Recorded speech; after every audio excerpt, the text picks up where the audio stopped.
The Galactic Empire had conquered thousands of worlds with ruthless precision. For centuries, no species had resisted for long. Their fleets were the definition of unstoppable: automated dreadnoughts, world killers, mind-hacking AI generals, and entire legions bred only for compliance and annihilation. Their dominance wasn't questioned, it was accepted as cosmic law. The hierarchy was simple: the Empire speaks, and civilizations kneel. Those who didn't were swiftly erased, rewritten, or genetically corrected. Resistance had long become mythology among the stars. Humanity, however, wasn't listed among the Empire's known civilizations. For all its technological sophistication, Earth had remained unremarkable. Observed, yes. Scanned often. Judged primitive, always. No warp corridors. No participation in galactic diplomacy. No sign of planetary unity. In the Empire's database, Earth was filed under pre-compliance candidates, a politically correct term for undeveloped species awaiting conquest. Most Imperials assumed they still warred with themselves over imaginary lines, outdated ideologies, and scarce resources. There were even theories that humans hadn't mastered clean energy yet. The idea of them posing a threat was laughable. So when a rogue human mining outpost on the edge of a developing trade corridor refused to surrender its location and data caches, no one paid much attention. The mining crew had discovered a deep space rift, classified as unstable and likely worthless. Empire protocol dictated immediate assimilation, but the humans refused to even answer communications. Imperial emissaries were ignored. Drones sent to probe the facility never returned. When 2 patrol ships vanished, the sector commander labeled the area a quarantine zone. Still, the loss was trivial. Then Earth responded. Not with dialogue. Not with diplomacy. With a transmission containing nothing but a string of old Terran languages spliced together, in seemingly random intervals. Linguists dismissed it as corrupted gibberish. But on closer inspection, the message was composed entirely of farewell notes. Personal goodbyes. Hundreds of thousands of them, each unique. Names, voices, memories. All in human tone. All ending the same way. We are not yours. A momentary unease crept through the upper ranks. Cultural warfare wasn't new, but this was different. It wasn't psychological manipulation, it was an obituary. Preemptive. Defiant. And it made no strategic sense. Empires preferred predictable enemies. This was something else. The High Command decided to make a spectacle. An armada was assembled, 50 warships, including 3 planet crackers. The goal wasn't just domination, it was public discipline. The conquest of Earth would be broadcast across star systems, a reminder of what disobedience earned. Holofeeds were prepared. Propaganda offices had pre-written headlines. Some officials even placed bets on how long Earth would last. Most said under 2 days. As the fleet closed in on Sol, unusual interference disrupted the navigation systems. Space-time distortions, subtle but persistent, forced recalibration. Long-range sensors began reporting anomalies. Earth's magnetic field was fluctuating in unnatural patterns, and multiple satellites had gone dark. Still, the fleet advanced. Commanders attributed the issues to primitive defenses, attempts at jamming or scrambling. Laughable. Not a single energy shield registered on approach. The moment they entered Earth's orbit, everything changed. There were no defense grids. No launch-ready missiles. No orbital resistance. Cities were unlit. Power grids inactive. Earth's entire surface looked abandoned. Even atmospheric signals were gone. Not jammed, absent. As if civilization had gone quiet. The warships scanned for heat signatures, biological life, and technological activity. All readings returned near zero. No massive bunkers. No underground resistance. No sign of a fight. Earth appeared dead. Initial scans classified it as an elaborate ruse, an attempt to appear abandoned to avoid engagement. Fleet Command laughed. The order was given to descend atmospheric scouts, extract samples, and prepare for occupation. But within minutes, half the deployed scout vessels vanished. Not shot down. Not destroyed. Simply gone.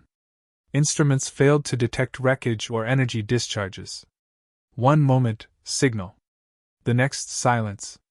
In one last act of bravado, Fleet Command initiated a planet-wide neural scan to map out hidden mines. The result broke every prediction model. Buried beneath the crust, at impossible depths, were energy readings far beyond planetary norms. Artificial constructs the size of mountains.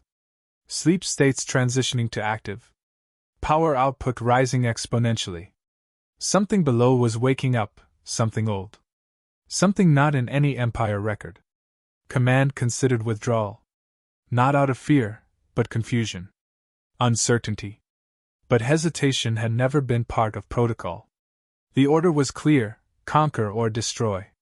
And so, they held position, unaware that Earth was no longer reacting. It was calculating. The fleet remained in orbit, sensors sweeping every inch of Earth's surface in a loop of rising frustration. The silence wasn't defensive, it was surgical. Atmospheric levels matched a recently evacuated world, yet there were no signs of transport, escape vessels, or interstellar launches. Population centers were intact, untouched by war, but stripped of movement. Streets were free of vehicles. Buildings displayed no power signatures. Entire cities sat undisturbed, eerily preserved like a staged memory. Commanders assumed mass evacuation underground, but thermal scans revealed no subterranean life clusters. No heat trails. No traceable metabolic output. It was as if the species had vanished with precision. When Empire forces attempted localized landings, the dropships reported calm descent, followed by abrupt communication loss. Surveillance drones sent afterward showed nothing unusual on replay: descent, touchdown, static. Reviewing black box data revealed identical final readings: time dilation, magnetic anomalies, gravitational fluctuation, then absence. A pattern. Always clean. Always complete. Not destruction. Erasure. Speculation spread internally, classified yet rapid. Some believed Earth's gravity well concealed a planetary cloaking mechanism, but there was no visual distortion. Others posited it was a psychological defense, but no known tech blocked both machine and organic detection. Commanders requested guidance from High Command, but orders were to proceed. Admitting uncertainty wasn't acceptable. The image of strength mattered more than reality.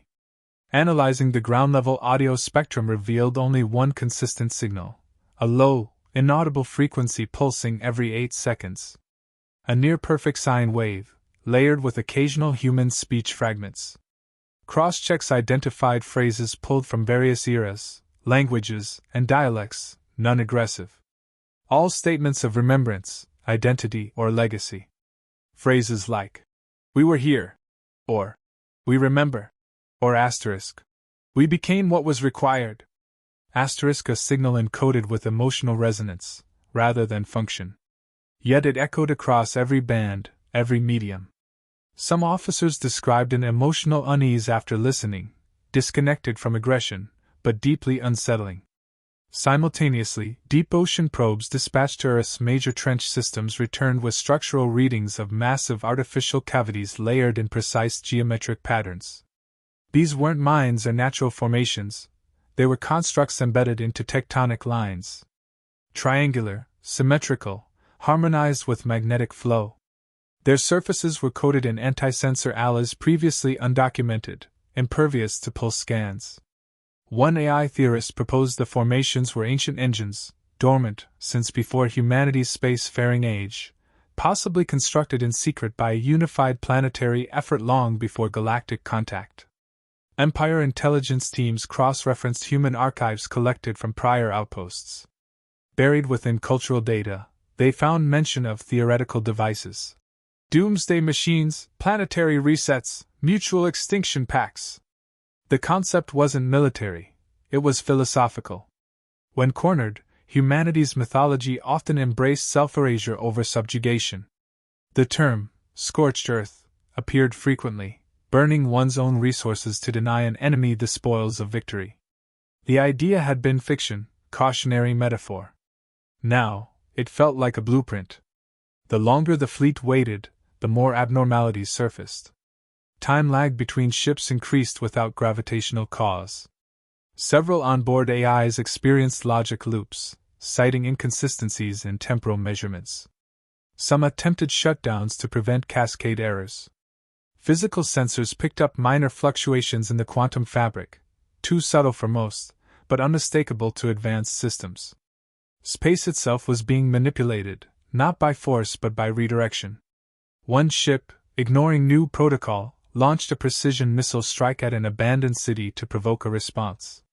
The projectile disappeared mid-trajectory, never registering impact. An error report showed the projectile experienced spatial folding, redirected to an undefined coordinate set, coordinates that mapped into themselves infinitely. A trap with no detonation. No return. Empire Command shifted posture, framing the mission as containment rather than occupation. But morale eroded quietly. Among elite ranks, a consensus formed. Something lived beneath Earth's surface that didn't want to be disturbed, not out of fear, but out of principle. And humanity hadn't abandoned Earth. They had prepared it. Nothing humans did followed standard war logic. There were no defenses because defense wasn't their strategy. They didn't warn, negotiate, or posture. They simply vanished and left behind a silence more articulate than any resistance. The absence wasn't emptiness, it was declaration. The final scan of Earth's crust revealed one more anomaly, a sequence of low-frequency pulses aligned to a complex rhythm. Not noise. Code. Embedded in the tectonic rhythm of the planet itself. Decoded, it was a simple phrase. "We are still here. You are not." Earth's crust began to vibrate, subtly at first, then with an escalating rhythm that defied tectonic norms. Orbiting vessels detected synchronized pulses, not seismic tremors, but deliberate energy discharges forming a global pattern. The Empire's ships logged the signals as low-frequency waveforms consistent with ignition protocols. These pulses weren't chaotic. They were timed like mechanical heartbeats, embedded into planetary structure. No known species had ever wired a planet this intricately. Deep layer scans, previously blocked by interference, abruptly opened. The readings revealed a network of reactors fused directly into the planet's mantle, ancient, vast, and alive. They had remained dormant through millennia of human evolution, slumbering beneath civilizations, untouched by war or industry. Now they were waking. Each sequence corresponded to a growing rise in core pressure and magnetic alignment. Earth wasn't preparing for defense. It was aligning for detonation. Empire logic failed to model a rational reason. Annihilating one's own planet didn't offer victory, leverage, or survival. No known doctrine supported it. But this wasn't about winning a war. It was about denying the concept of defeat. Human civilization had poured its final efforts into building something designed not to save them, but to erase the possibility of conquest. The Empire had stumbled into a species that didn't fear extinction. It weaponized it. Planet Cracker-class ships prepared energy buffers, assuming a doomsday bluff. Even if Earth exploded, the fleet could survive from orbit. Calculations supported their confidence. But they hadn't anticipated the true nature of the activation. It wasn't a single-point detonation. It was a spatial cascade, an orchestrated chain reaction collapsing dimensions around the planet's spatial coordinates. The core was not exploding outward. It was folding reality inward. Initial bursts created distortion spheres, zones where time moved erratically, lights bent unnaturally, and sensors failed to register consistent mass. The phenomena were not theoretical. They spread like geometric cancer, engulfing orbit, trapping vessels mid-command. One dreadnought transmitted a garbled final feed, its bridge stretching into an infinite corridor before the signal ceased. Not destroyed. Disconnected. Empire technicians attempted shutdown protocols, then fleet withdrawal. Navigation arrays failed as coordinates began looping. Ships tried to warp out, but were pulled back into the fold. Even unlinked vessels at the edge of the solar system reported gravitational lensing from impossible vectors. Space around Earth was no longer part of normal reality. It had become a closed system, governed by a machine logic no one else understood. At the core of this collapse was a device marked by Imperial Translation AIs as Omega Genesis. It wasn't human in origin, or rather, it wasn't made by humans as they had been known. Its construction predated known Earth history. It merged digital consciousness with material code, housed in quantum-stabilized matter. Every function of Earth had been layered over it like camouflage: cities, oceans, climate, evolution. Civilization had risen around it unknowingly, or as part of the plan. Once the trigger was engaged, no reversal was possible. The mechanism wasn't built to defend. It was built to delete. And it wasn't targeting enemies, it was targeting attention. A total purge of data trails, memory echoes, physical presence. Not even ruins would remain. No trace of the species that had lived there. No evidence that Earth ever existed. The planet was dissolving from history itself. Empire records began fragmenting in real time. Star charts blinked. Fleet logs rewrote themselves mid-sentence. Simulated models destabilized. The act of remembering Earth created logic errors in shipboard systems. The more they tried to hold on, the faster the erasure advanced. By the time High Command received partial reports, Earth was already gone, not in ruins, not in flame, but replaced with unparsable coordinates that collapsed any device attempting to render them. Those few ships far enough to escape the boundary, scattered scouts and late arrivals, carried fragments of corrupted data and incomplete memories. Officers recalled events that didn't line up. One vessel's crew couldn't even agree on what they had seen.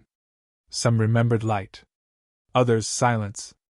All were marked by residual quantum interference and temporary cognitive fractures. The Galactic Empire, for the first time in its reign, encountered a battle it couldn't record, an enemy it couldn't map, and a loss it couldn't explain. Earth had not resisted. It had not surrendered. It had simply vanished, by its own hand, on its own terms, with precision that rendered the notion of conquest meaningless. Galactic communications networks collapsed under the strain of corrupted data originating from the Sol system. Attempts to access archived footage of Earth returned blank screens or infinite buffering. Stellar maps rerouted around an empty coordinate block, where once a blue planet had orbited a yellow star. Astrogation systems automatically avoided the area, citing navigational errors that hadn't existed the day before. Records referencing Earth, or its species, began displaying checksum failures. The more the Empire tried to catalog what had happened, the more corrupted the information became. An emergency assembly of the Central Strategic Council convened to address the unprecedented phenomenon. Intelligence analysts delivered fragmented summaries. A species had executed a self-triggered event that disrupted not just local reality, but external memory integrity. Digital forensics teams attempting to retain coherent images of the event developed neurofatigue, sometimes catatonic silence. Visualizing the final moments of Earth triggered hallucinations or recursive mental loops. It wasn't just physical deletion. Earth had restructured perception to ensure it could not be recalled accurately. Panic spread, not through the lower ranks, but among the elite. Civilizations feared destruction, but what terrified the ruling species now was irrelevance. The erasure of Earth introduced a new terror, one where defiance meant becoming unknowable. Not conquered, not remembered, but unwritten. The concept shattered the illusion of empire dominance. If humans could vanish by choice and take their enemies with them, then every rebellion in history had been less daring. Subjugated systems began whispering about Earth not as a casualty, but as a warning. Religious cults emerged, claiming Earth had ascended, shedding physical form to exist outside galactic chains. Others believed it had unlocked a universal failsafe, a hidden protocol granted only to civilizations that reached a certain level of existential maturity. Regardless of theory, one truth persisted: no one could find them, and no one could explain what had happened. In an effort to reassert control, the Empire designated the Sol system a Class 0 exclusion zone, forbidding approach or analysis. Satellites placed to monitor the void disintegrated within hours, or returned incoherent telemetry. Even mapping ships orbiting nearby stars reported temporal inconsistencies and gravitational anomalies when pointed toward the absence. The system had become immune to observation. Among the few fragments of data recovered before full collapse, one stood out, an encoded pulse from a deep frequency band previously used in modern communication. Its content was short, only 12 characters in an ancient Earth language, preserved by a linguistic AI too outdated to be affected by the erasure. The message read, "We chose silence over chains." Its authenticity was debated, but the impact was immediate. Commanders across the inner sectors began revisiting contingency plans. If a species with no known galactic footprint could orchestrate such a clean exit, then the potential threat of others doing the same could no longer be dismissed. Psychological warfare doctrines were rewritten to include self-erasure tactics. Whole divisions of xenopsychology were reassigned to study species previously classified as non-threatening.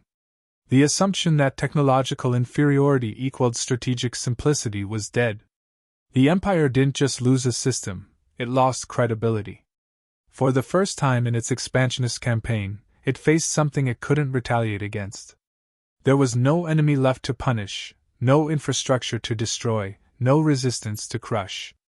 In the vacuum left behind, a philosophical plague took root, the realization that some species would rather become legends than slaves. Within the secure chambers of the Empire's deep core, the Supreme Nexus, a hybrid AI organic entity overseeing long-term Empire continuity, flagged Earth's disappearance as an irreversible anomaly. More concerning than the event was the projection that other species, upon learning of humanity's final act, might attempt their own versions. The probability of galactic instability rose exponentially. Attempts to censor knowledge of Earth failed. The absence became louder than presence. Former allies of the Empire began questioning their loyalties, wondering if compliance guaranteed survival, or only prolonged inevitable deletion. The Empire's strongest weapon, fear, had been inverted. Now, its enemies feared becoming too weak to choose their own ending. What remained wasn't a war story. It was a void that rejected memory. And that silence did more damage than any weapon the Empire had ever faced. Years passed, then centuries. The Empire's borders expanded, collapsed, and reformed. Civilizations rose, merged, vanished. But one region remained untouched, a blind spot in every map, a gravitational wound no chart could heal. The Sol system no longer existed in practical terms. No coordinates, no destination. Only whispered designations and forgotten archives and sealed transcripts that no one was allowed to study without permission from the highest levels of command. The Empire refused to speak of Earth, but its silence kept growing. In a remote star cluster, a scientific vessel unaffiliated with any major power intercepted a repeating signal on a dormant band, barely distinguishable from background radiation. The signal pulsed irregularly, as if not designed for discovery. After months of decoding, the fragments resolved into genetic markers, traces of a human genome, modified beyond recognition, spliced with unknown sequences. The lab's lead geneticist confirmed it wasn't just human-derived, it was recent. Someone, somewhere, was still carrying Earth's biological signature. The discovery was buried. The team vanished under unexplained circumstances. The ship's final logged location disappeared from all star maps. But rumors slipped through encrypted networks, finding ears in systems long oppressed by imperial power. The myth reignited: Earth hadn't died. It had scattered. Dissolved into quantum threads, embedding pieces of itself in places where no Empire skin could reach. Not as a species, but as a method. Isolated anomalies began appearing. A mining colony's AI was found infected with an unknown logic tree that mirrored Earth's linguistic structure, despite having no record of prior human interaction. A child on an agricultural moon began speaking in Earth dialects, despite being born to non-human parents. She spoke of oceans she'd never seen and cities that didn't exist. Her memories were precise. Too detailed to be dreams. Vessels traveling near restricted space began disappearing under identical circumstances, systems failure without damage, loss of crew without violence. Returned ships reported seeing figures aboard before vanishing, humanoid, never confirmed, never recorded. A ghost protocol began to take shape, unofficially known as Echo Earth. Not a planet, not a people, but a presence, an invisible resonance interfering with reality itself. Attempts to isolate the phenomenon failed. The more sensors were upgraded, the more blind they became. Some believed Earth's final act had created a new branch of information physics, one where intentional deletion produced a mirrored presence, capable of echoing forward indefinitely. Earth hadn't simply vanished. It had inverted. Among the few recovered logs, one fragment stood out, a journal recovered from a wreck near the old neutral zones. It detailed a conversation with a being who referred to itself as the memory of a decision. It didn't claim to be human, but spoke in past tense allegory. Its message was simple: we aren't coming back. We never left. The galaxy just stopped knowing how to see us. The Empire's successor states debated the implications. Some saw the echoes as a threat, a hidden insurgency operating from behind the veil.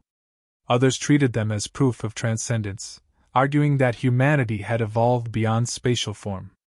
A growing faction believed Earth had unlocked a state of existence immune to conquest. Not immortality, not godhood, something colder. Untouchability. In the most fortified sectors of the galaxy, unknown artifacts began to appear in high-security vaults. They carried no origin signatures, responded to no tools, but altered local entropy fields. One resembled a broken compass, endlessly spinning. Another displayed written language that changed depending on who read it. Each artifact seemed to observe more than it revealed. No fleet was ever launched again toward the region once known as Sol. Not from fear of defeat, but from the impossibility of engagement. What could one invade when even the concept of presence had been removed? The story of Earth became a cautionary tale told to young strategists, a mystery passed in quiet rooms. But the smarter ones stopped calling it a story. It had no ending. It never concluded. It lived in fragmented systems, rewritten archives, corrupted dreams. Because humanity didn't vanish.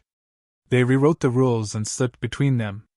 And now they wait, not in hiding, but in design, embedded in the architecture of perception. They are no longer seen. They are experienced. When the stars flicker, when records fail, when thoughts repeat, something behind it watches. Not as conquerors. Not as victims. But as the reminder that some species do not die. They decide what death means, and when.